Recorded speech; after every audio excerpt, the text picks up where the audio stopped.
E aí, beleza? Estamos aí de volta então, agora com Naturalismo e o Cortiço, obra fundamental da literatura brasileira, certo? Vamos lá, solta a vinheta.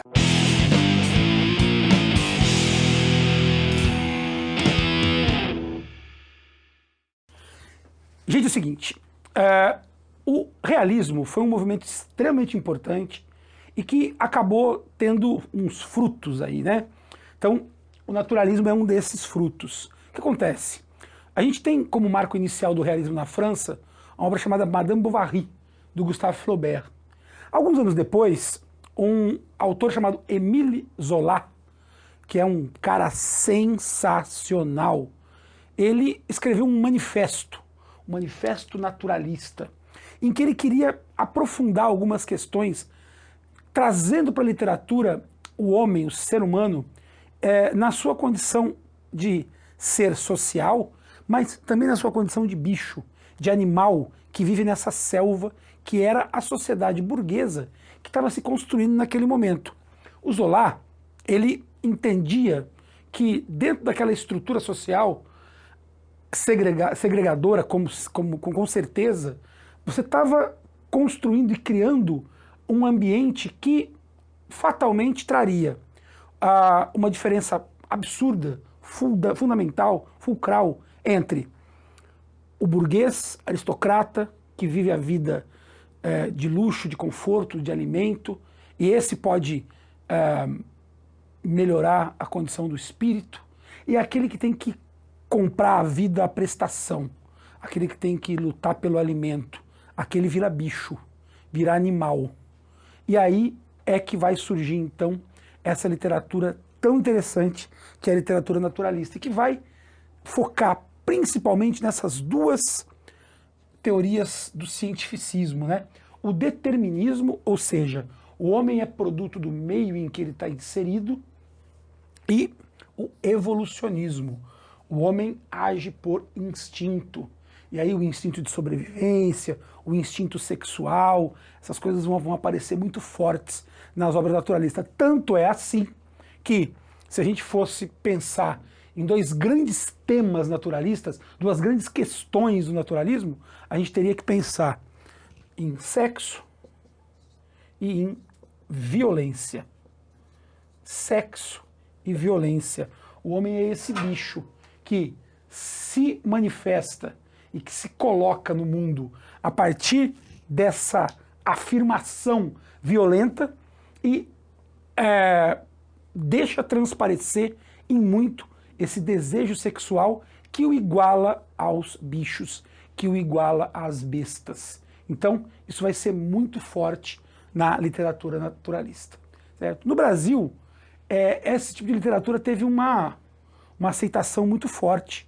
Teve um público leitor que se interessou muito rapidamente, apesar dos tabus. Então, claro, não eram livros para serem lidos pelas moçoilas, pelas mocinhas, donzelas da sociedade.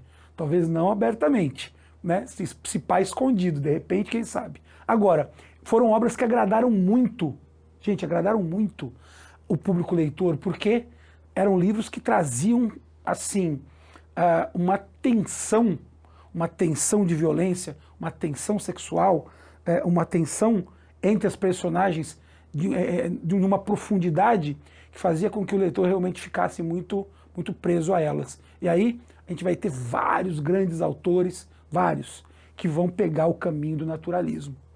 Nós vamos falar hoje do Aloysio Azevedo, vamos falar do Cortiço. Gente, o Cortiço é um daqueles livros que entra ano e sai ano, você pega a prova de vestibular, pega de prova de VUNESP, pega a prova de Enem, pega a prova de FUVEST.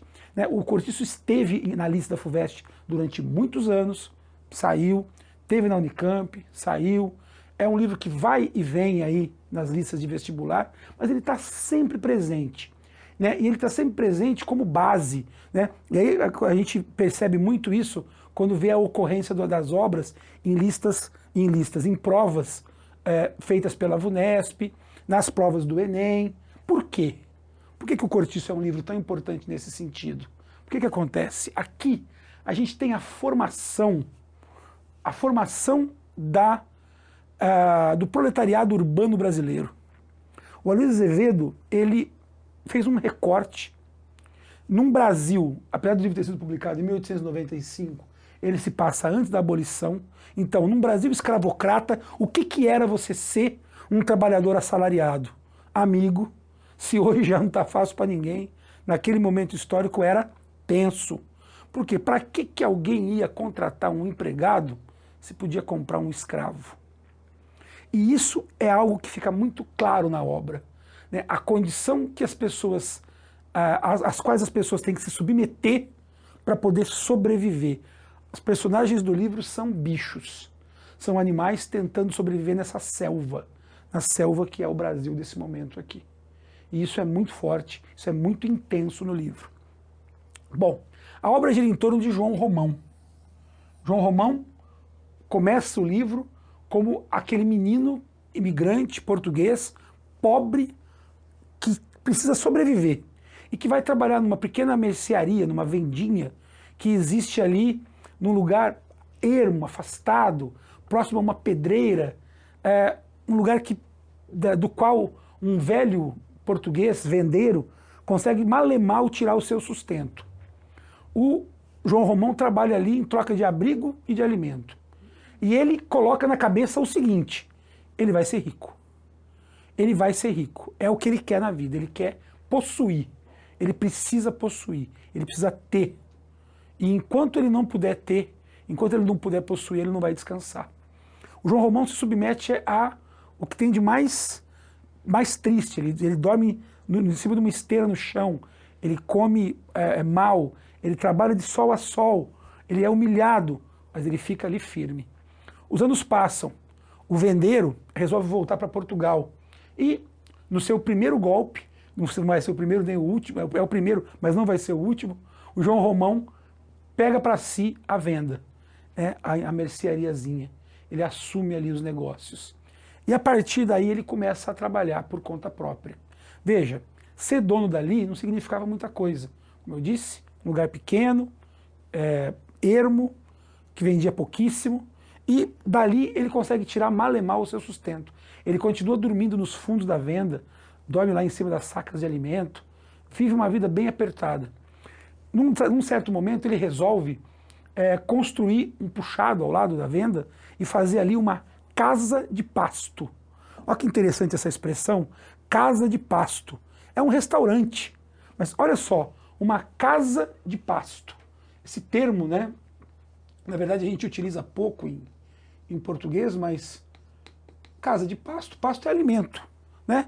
É o lugar onde o cara vai se alimentar. Mas essa opção aqui de vocabulário já indica muito bem ele vai a quem ele vai servir, né? Ele vai servir os trabalhadores braçais, aqueles que são comparados a bestas, a animais, que trabalham na pedreira, que fica nos fundos da venda.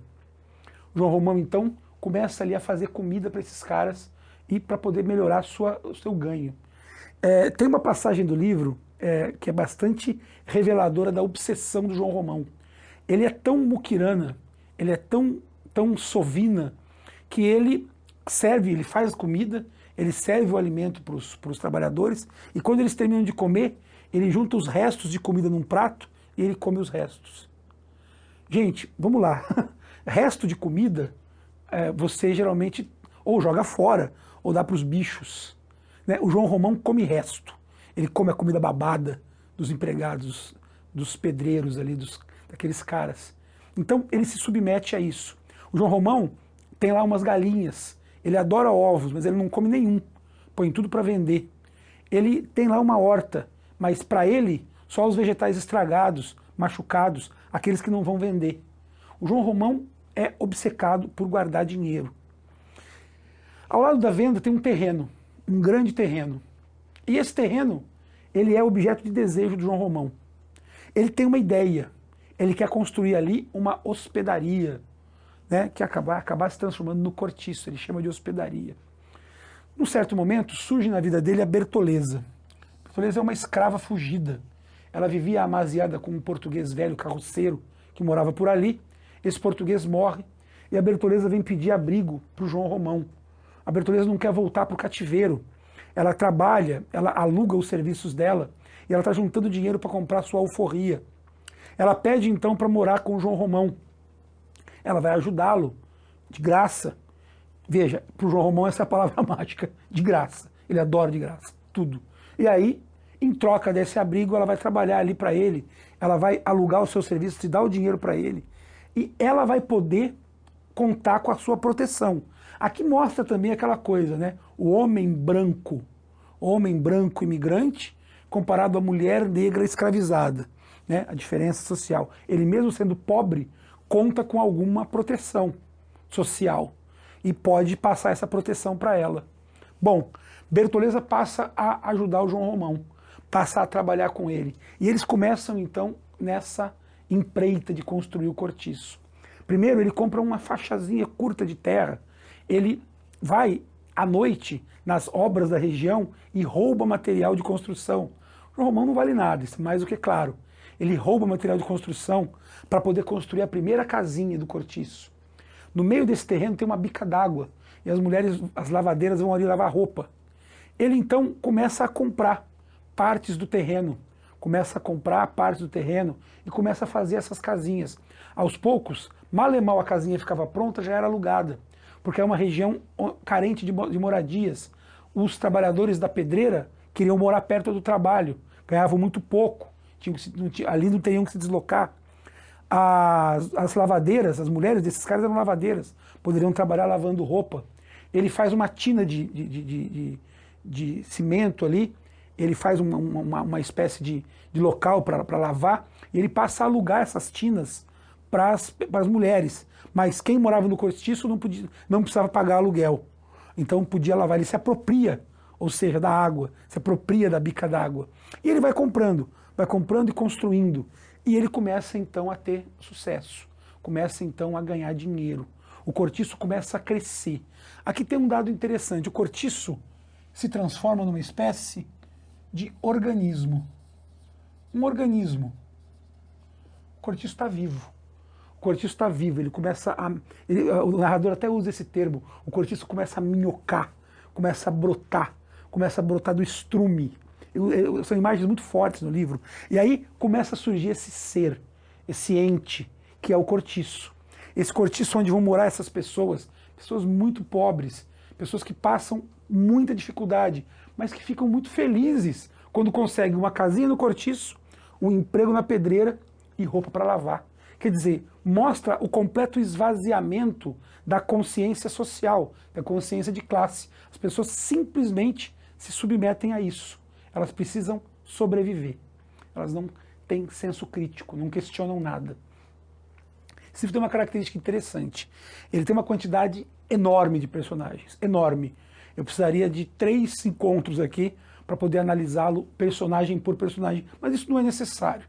O que é importante você entender é que dentro do cortiço, os moradores do cortiço, eles, em geral, eles são descritos como bichos.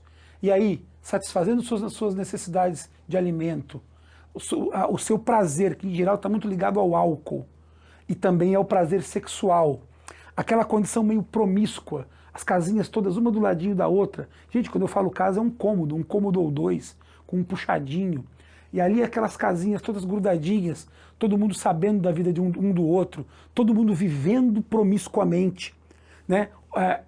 As janelas abrindo, ele usa muita personificação, né? O cortiço acordava cedo, né? Usando personificação, o cortiço abria os olhos, né? Então, nessa ideia mesmo dessas pessoas viverem nesse organismo e terem que sobreviver, cavar a sobrevivência. O João Romão, ele vai enriquecendo, ele vai comprando terreno, comprando, até que um belo dia ele é dono de tudo, ele é dono do terreno todo. Do outro lado do terreno há um sobrado, e esse sobrado pertence ao Miranda. O Miranda é um homem rico, português também, só que o Miranda se casou com uma mulher rica, com a dona Estela, filha de fazendeiros, e ele, comerciante de tecidos, vive uma vida muito boa. Foi morar nesse lugar ermo, porque a dona Estela tem um problema. Na verdade, fica meio no ar a ideia de que a dona Estela ela é uma pessoa que tem um incontrolável desejo sexual.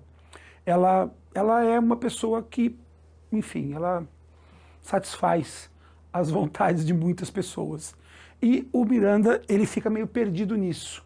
Por um lado, ele não pode abandonar a Dona Estela, ela é rica. E ele é um mero português. Você vai entender por que ela casou com ele. E por que uma brasileira rica, fazendeira, casou com um imigrante português? Porque não tinha outro para casar com ela. Né? É o Miranda que casa. Tanto que a filha do casal, a Zulmirinha, em um momento do livro, o Miranda declara, ele nem sabe se é a filha dele. Mas pai é quem cria, né? E segue a vida. O interessante é que o Miranda vai morar nesse lugar distante para tentar isolar a mulher, para tentar ficar ali um pouco mais tranquilo. E o Miranda odeia o João Romão. Mas ele odeia com força. Por quê? Ele constrói um sobrado, bonito, chique, e o outro vai e constrói um cortiço do lado. Né? Então, eu não preciso nem explicar. O Miranda odeia aquele barulho, aquela bagunça, aquela gente pobre. Ele tem nojo daquilo. Ele tem raiva daquilo. Né? Até porque ele também já foi. Então aí ele fica com raiva. Bom, a coisa vai crescendo nesse sentido. Começam a mudar pessoas para o cortiço e muita coisa acontece, muita coisa. Eu vou focar aqui em dois subnúcleos. Vamos entender que o cortiço tem um núcleo central, que é o João Romão. Tudo gira em torno dele.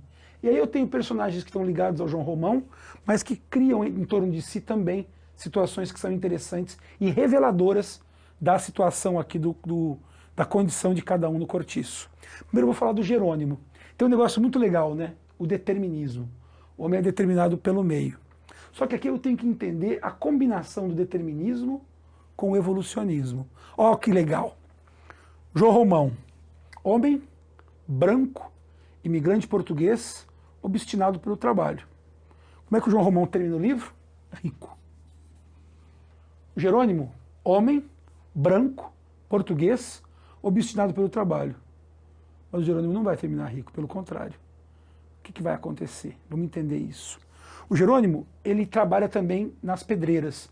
Só que o Jerônimo ele tem uma habilidade, ele sabe cortar pedras regulares usadas para o calçamento. Então ele não quebra simplesmente as pedras, ele sabe cortá-las. E isso traz lucro. O João Romão então contrata o Jerônimo para trabalhar na pedreira. Dá ao Jerônimo, claro que cobrando, a melhor casinha do cortiço. O Jerônimo é um cara, como eu disse, obstinado, trabalhador. Ele já tem uma condição um pouco melhor. A mulher dele, Piedade, também é lavadeira. Mas ela nem precisa lavar tanto assim, porque o Jerônimo ganha um pouco melhor. Eles têm uma filha, que eles chamam de Senhorinha. E a menina nem mora no cortiço. Eles não gostam daquele ambiente. Eles colocaram a menina num colégio interno, para que a menina possa ser alguém, tem estudo. Então, a situação do Jerônimo é essa, inicialmente. Acontece que ele é colocado dentro do cortiço. Ele é colocado dentro desse ambiente que suga, desse ambiente quente, pernicioso, brasileiro, sexual. E o Jerônimo vai se deixando levar. Surge aqui esse elemento.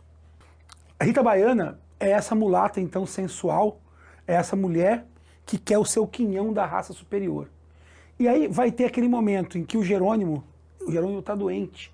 O Jerônimo está adoentado, em casa, a Piedade dando para ele um chazinho. E a Rita Baiana olha e fala, não, para curar de gripe é cachaça com café, é a melhor coisa. E ela vai e pega aquele café com um gole de cachaça e leva para o Jerônimo. O Jerônimo, que não era um cara muito de beber, ele começa a se habituar a tomar cachaça.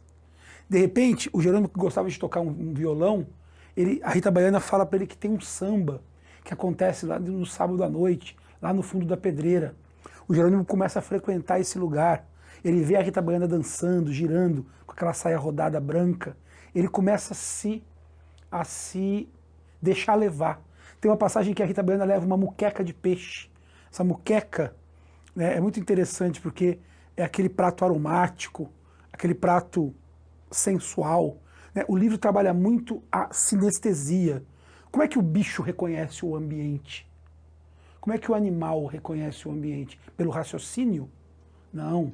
Pelo faro, pelo tato, pela visão, pela audição. Então o livro é muito sinestésico, trabalha muito essas questões, trabalha muito cheiro, muita temperatura, muito sabor. O Jerônimo vai se deixando levar vai se deixando seduzir. E Jerônimo acaba se tornando um lixo. Ele abandona a esposa, aliás, ele começa a beber, ele começa a faltar no trabalho, tem todo um processo. O Jerônimo começa a beber, começa a faltar no trabalho, começa a ter um caso com a Rita Baiana, num dado momento ele abandona a Piedade, ele para de dar dinheiro, a Piedade é obrigada a tirar a menina da escola, porque eles não pagam mais a escola, a senhorinha passa a viver ali no cortiço, coisa que eles não queriam, mas o Jerônimo já não está mais nem aí, quer dizer, aquelas crianças tudo remelenta, catarrenta, correndo, e a menina toda bonitinha que morava no colégio interno, agora vai viver naquele meio ali também, que é esse meio pernicioso. Mas fazer o quê? O Jerônimo, então, como eu disse, ele tem um processo de queda. Isso aqui tem um processo de ascensão. Por que tem ascensão e queda, se o ambiente é o mesmo? Aqui tem o evolucionismo agindo. O mais adaptado ao ambiente é que vai sobreviver, o mais forte. O Jerônimo é fraco. O Jerônimo se deixou levar pelo ambiente, se deixou levar pelo meio, cedeu. João Romão não. João Romão é forte. E aí, por isso ele sobrevive. Então perceba, é a combinação dos dois. Isso aqui seria uma questão muito legal numa segunda fase. Fica de olho. Olha só.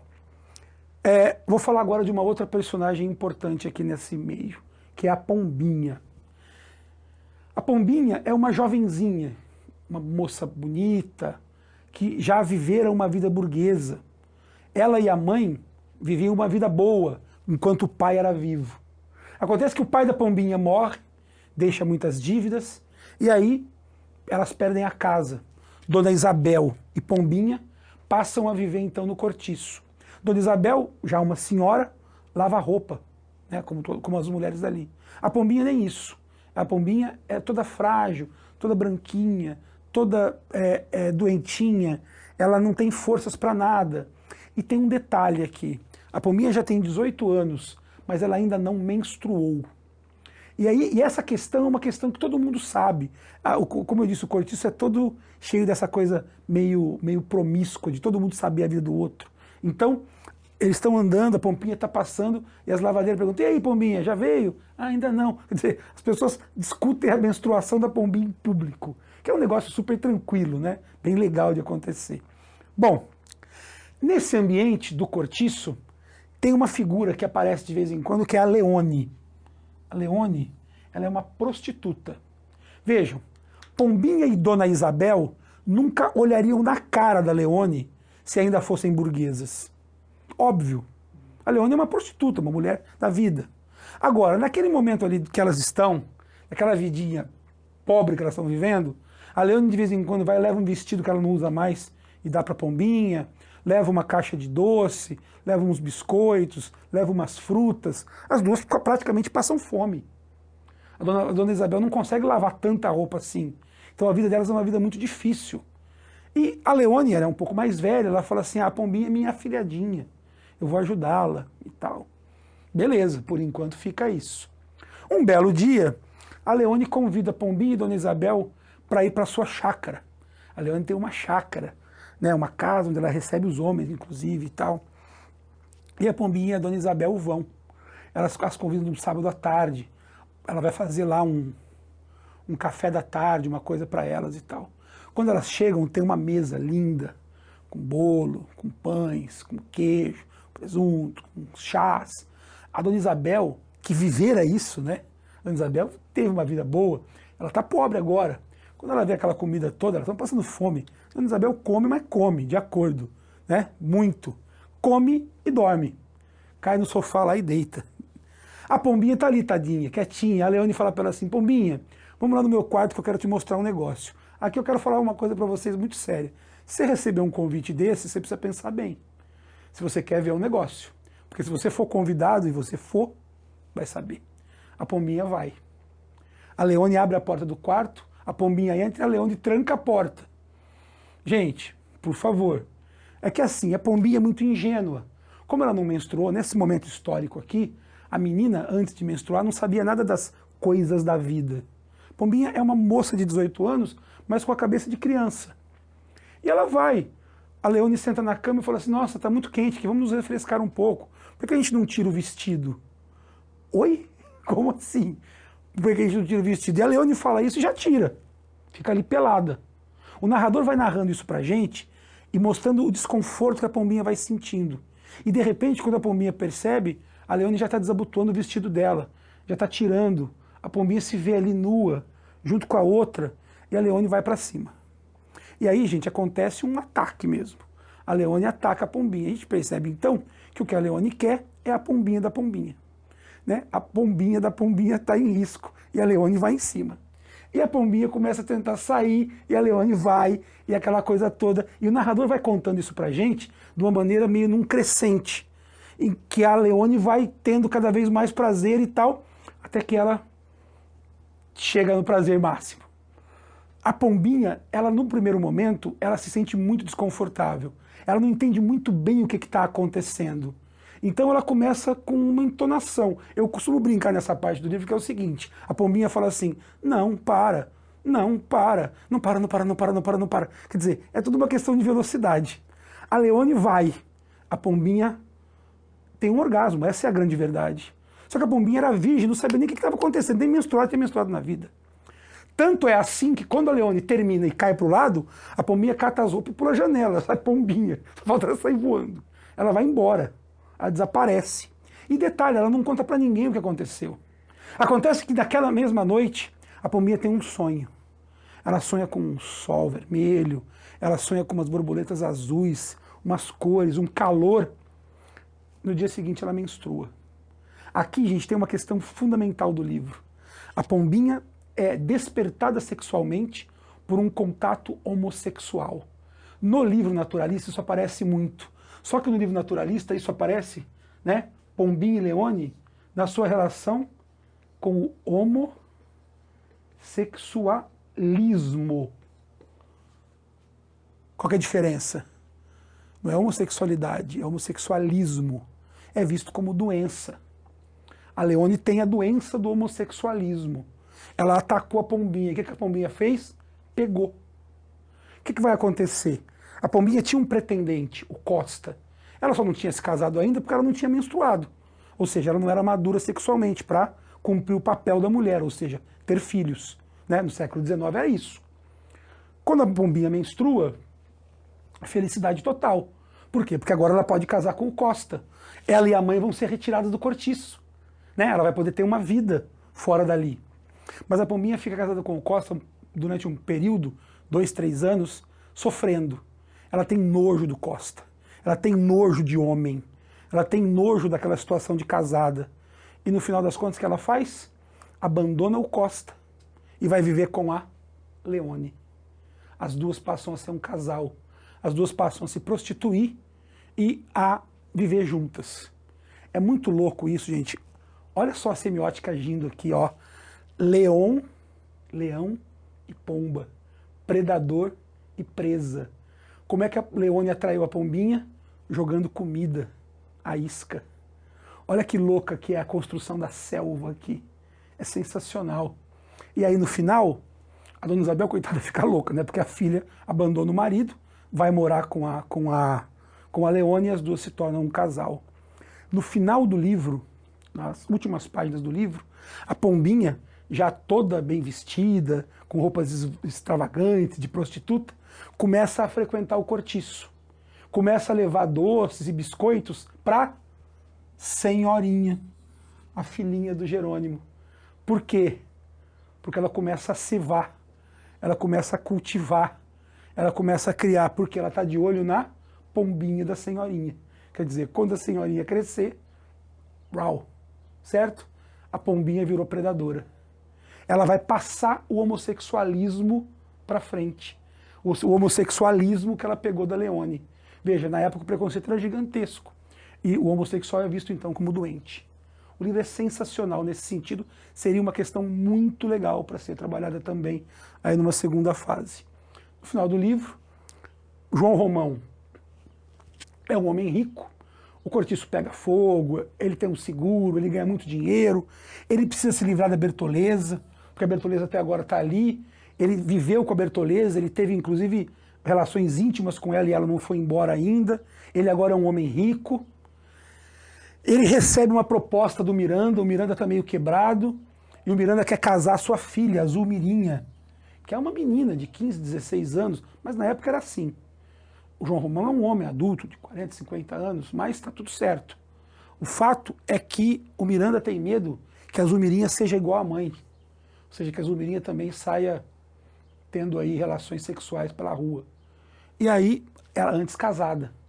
Para o João Romão é ótimo. Zulmirinha ele fala que não vê a hora de casar com a brasileirinha, quer dizer, uma menina de família burguesa, e ele quer abandonar a Bertoleza, que é a negra velha, de quem ele sugou todas as forças. Ele acaba entregando a Bertoleza para a polícia, cria toda uma situação, a Bertoleza se suicida, a Bertoleza morre, e o João Romão se vê livre. No final então, o João Romão, a Dona Estela, a Zulmirinha, vão para a confeitaria, né, provavelmente a confeitaria Colombo, quem conhece o Rio de Janeiro sabe, lugar sensacional, vai ali comer foie gras, tomar champanhe, comer presunto parma, sendo que no começo do livro ele estava comendo o quê? Resto de comida dos caras. Olha como o João Romão acende. No final, o João Romão constrói também um sobrado, né? Existe um processo, então, ó, de verticalização. O João Romão sobe. Dormia no chão, passa a dormir num sobrado. Ele cresce, ele se torna o rei do cortiço, o rei dessa selva. Os outros vão ser os bichos que vão alimentá-lo, os mais fracos. Beleza? Espero que tenham gostado.